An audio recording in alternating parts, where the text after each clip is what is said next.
Hi there, I'm Eileen Silverglide, Chief Revenue Officer of SBJ. And we are here with this Executive Insight from SBJ Tech Week. My guest on this Executive Insight is Jason Caliento from Boldyn Networks. Jason, I've loved learning about Boldyn Networks, and I particularly loved the white paper that you all just released. There's a lot of fantastic information in that white paper, but to me, what really struck me was that it's all about the fan of today. So can you give us a little bit of a picture into how you're seeing fan and their behaviors change in this moment in time? Sure. First of all, thank you for having us. It's great to be here at Tech Week again at Boldyn Networks. We're big supporters of SBJ and your program, so we're really excited to be here. In terms of the white paper, yes, what we really wanted to focus on was what are the expectations of fans in venues today as it relates to connectivity. So as you know, we're all looking for a seamless fan experience from the time that we're on approach to a stadium, to our entrance to the stadium, to our food and beverage ordering experience. And so what we really wanted to do was go directly to the source and talk to fans and ask them exactly what they're looking for. So we, as you know, we sponsored a study with Longer in Research. We talked to 6,000 fans in the US and the UK, all that had, across all demographics, all that gave us their very straight feedback on how they want a stadium experience to be, how they want a theater experience to be, and how they want to interact, particularly with their connectivity in those venues. And what really surprised you when you got the studies back? Well, I think my favorite stat, before I tell you what surprised me, my favorite stat was fans agreed that live experiences are very different than that home experience, and they're craving that live experience. However, those home experiences are tough to compete with in terms of their ease, the amount of content they can receive, their ability to surf, their ability to do social media. So the surprising part is that we're in competition with that home experience in a big way. And so what surprised us in that sense was you've got the one side, which is it's clear that fans are looking for a very special, memorable experience. But then all of the conveniences that they're looking for are driven by connectivity. So one example would be, and we always knew from the data that we saw on wired and wireless networks, is that social media obviously is being used at a high rate. But 87% of respondents said they are uploading data from an event, they're uploading social media from an event. That is an insight that all stadiums and venues should really keep into consideration, because it drives what's the quality and quantity of connectivity that you have in venue, because fans are craving that as a way to be expressive about what they're doing, and again, to enjoy that experience. Yep, and I think, Jason, what that really made me think about when I read that stat, and again, that's almost 90% of people who are engaging with social media in some way, it's a very significant number, is that the behaviors that people did during the pandemic when they couldn't go to the live event have sort of blurred now.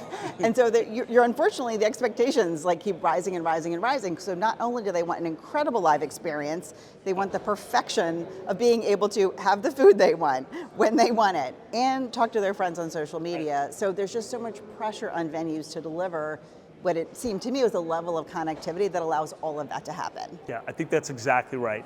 So I think what you see is a higher level of expectation, but also that higher level of expectation creates both monetization opportunities for venues and for teams, and it creates some opportunity for real operational efficiencies as well. So an example would be that in the study we asked how many people would spend more if they didn't have to queue for food. I think it's a really great direct question, and the stat 70 some odd percent said, yes, I will spend more if I don't have to queue for food, if it's easier for me to do. I think there was another really high percentage, forgive me, I don't remember the exact one, but I want to say it was 60% plus that said, I am looking for an option to be able to order food to my seat or to be able to go somewhere directly. So that dovetails nicely with things that we're doing with some of our partners. For example, the ASM Global, who has a global partnership or a US partnership with DoorDash, where they're doing all kinds of different food options and food ordering options, some to seats, some to a kiosk, but that's the kind of thing that really drives monetization opportunity, and then importantly, convenience opportunity. So one of the other big stats is that that fans are looking for wayfinding. How do I get to my seat more efficiently? Those types of things, which again, on approach can be fed to them if they have great connectivity. And so their ability to, for example, the ability to enter on the right side of the stadium where their seat is, is sometimes confusing for fans. And it creates all kinds of queues, and it creates all kinds of kind of chaos in the stadium in the run up to a game.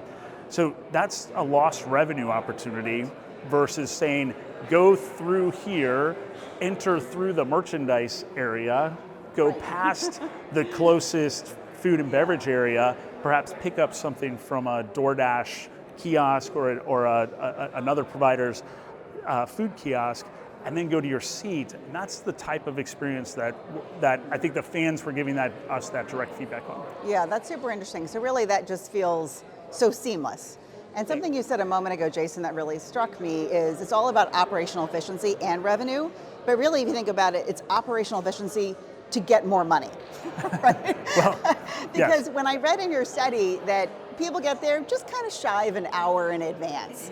That's not long if you have lines. That would enable you to buy the one hot dog and one beer at two different places probably, and then all of a sudden you're out of luck. So the quicker you can get them in and the more seamless you can get, of course it's going to enable them to fire up that buying power they say they want. That's exactly right. And we see some of our partners doing an excellent job with this.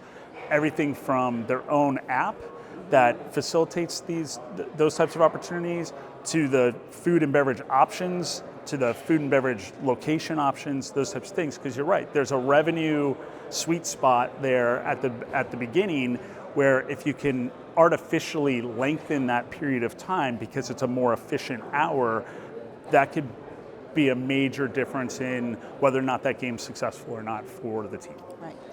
Is there one particular project that you're super proud of? So when you think about creating that seamless environment and experience for your fans, what's sort of a standout for you? I know you've worked with over 20 different venues and partners. Yeah. Over 50. Over 50, my bad. Yeah. Who is that? There's lots or of different ones. Or is there one ones. of the future you want to talk about? There's lots of different ones. We have some really new, exciting ones that I'll talk about here in a sec.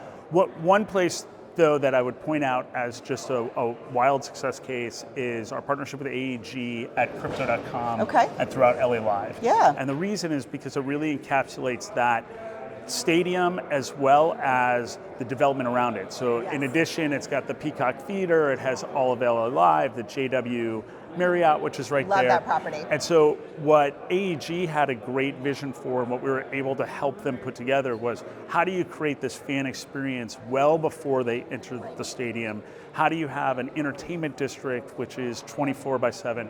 And more of our partners and the folks that we work with are looking to replicate that. Either they're building a surrounding development around a stadium, or that's on their plan. So we're very excited about what we've been able to do there at LA Live, and as well knowing that supports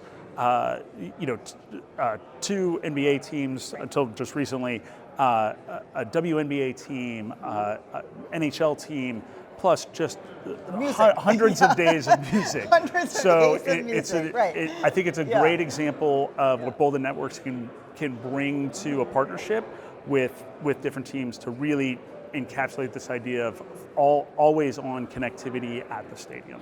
Yeah, I think that's terrific. But you mentioned you were going to talk a little bit about what's around the corner and some exciting projects. What are those? So we're really excited here in the U.S. We just executed our deal with Sacramento Kings. So we're excited to be helping them on their journey, moving from what is effectively a 4G experience to a full 5G experience. We're very excited that we are bringing Rocket Mortgage Fieldhouse, the home of the Cleveland Cavaliers, online currently. And then we'll be talking about this a little bit tomorrow, but we are announcing our partnership with Kroenke Sports in London at at Emirates Stadium with Arsenal. So Okay. very excited about Big news. some really Yeah. big new developments that we're working on. Yeah, well, congratulations to that. It's been a pleasure, Jason, getting to know you. I love reading the report, and thank you everyone who's enjoying this SBJ Executive Insight.